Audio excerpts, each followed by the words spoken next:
Okay, let's talk about salary negotiation, but we're going to do it in a way you've probably never thought about before. It's time to forget all those awkward conversations, that feeling like you're asking for a huge favor. We are going to completely ditch that old way of thinking and, instead, install a brand new operating system for your career. And yeah, this quote right here, it gets right to the heart of the problem. Most of us go into this thinking it's a fight, right? It's my needs versus the company's budget. But you know what? The second you frame it that way, you've already lost.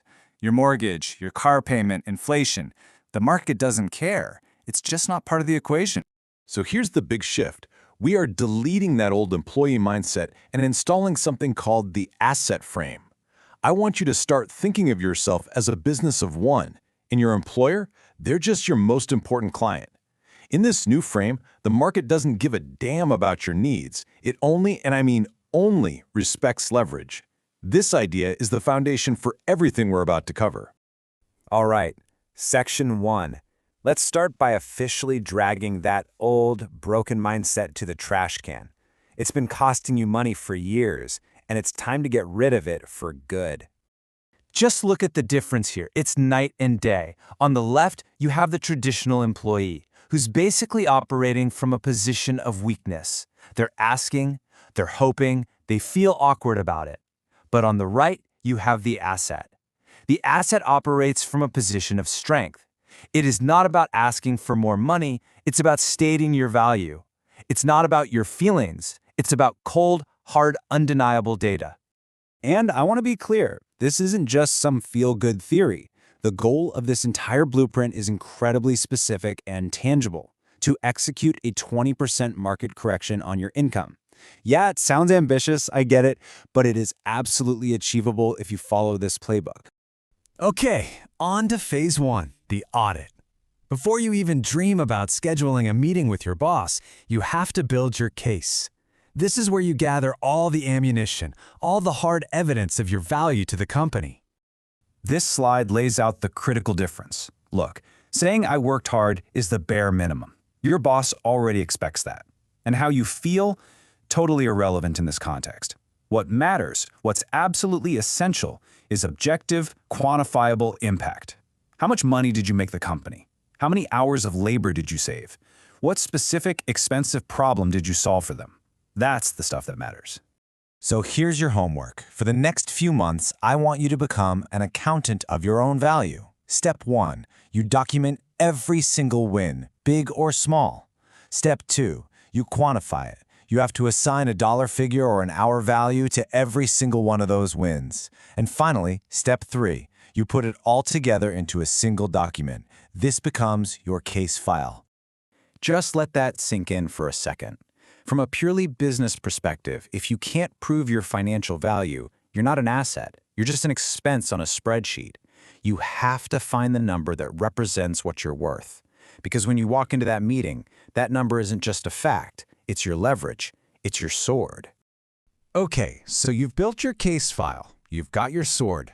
But, having the right data and presenting it at the wrong time is completely useless. And that brings us to phase 2. The timing.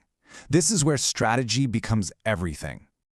You see, most people make a huge mistake. They wait for their annual review to ask for a raise. But as you can see from this timeline, that is a trap. Why? Because by the time your review rolls around, the department budgets are already locked in. The pie has already been sliced up. The real opportunity, what we call the strike zone, is about 3 months before that review. That's when you make your move. And what is that move? It's called the anchor. The anchor is a strategic pre-meeting that you initiate to plant the seed of your raise. Now, you're not asking for money yet. Not at all. You are simply framing your future raise as the obvious, logical, natural consequence of the incredible value you're already delivering. And you kick this off with the anchor email. The language here is so important. Every word is designed to frame the future conversation. You're talking about wanting to aggressively scale your contribution. You want to align your goals with company revenue. You're positioning it as you wanting to take on senior level responsibilities. You're making your ambition their asset. So you've done the audit, you've timed your strike perfectly. Now it's time for the final phase, the main event, the negotiation itself. This is where we execute the close. So you're in the room, you sit down, you present your case file with all that data, and then you deliver this line. I want you to pay attention to the language. It is not emotional. It is not a request. It's a calm, cool statement of fact based on all the evidence you just laid out. You're just pointing out a market discrepancy. That's it. And you immediately follow up with part 2.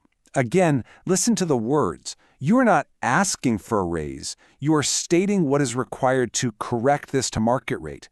This language positions you as a professional who is correcting an accounting error, not some subordinate begging for a favor. Then you state your number with confidence, no hesitation. And after you state your number, you say nothing. You go completely silent. We call this the silence protocol, and trust me, it is critical. The next 10 seconds are going to feel like an eternity. They will be uncomfortable, but they are, without a doubt, the most powerful part of the entire negotiation.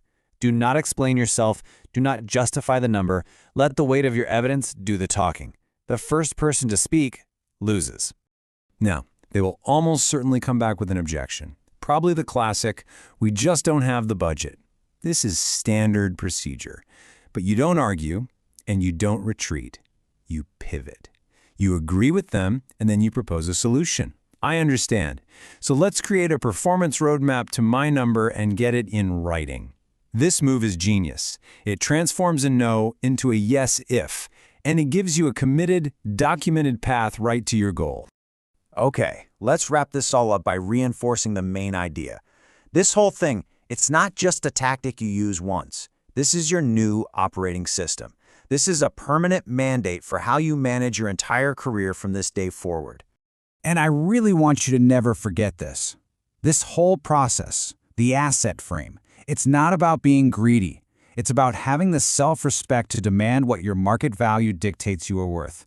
It's just about aligning your compensation with your contribution. Simple as that. In the end, it all comes down to this simple and, kind of brutal truth of the marketplace. If you are excellent at what you do, you are expensive. Period. And if you allow yourself to be cheap, well, you're just signaling to your employer and to the entire market that you're replaceable. You have to choose to be expensive. So, I'll just leave you with this one question. It's not a matter of if you deserve more. The real question is, what is the specific number required to correct your salary to its true market rate? Find that number, build your case, and go execute your plan.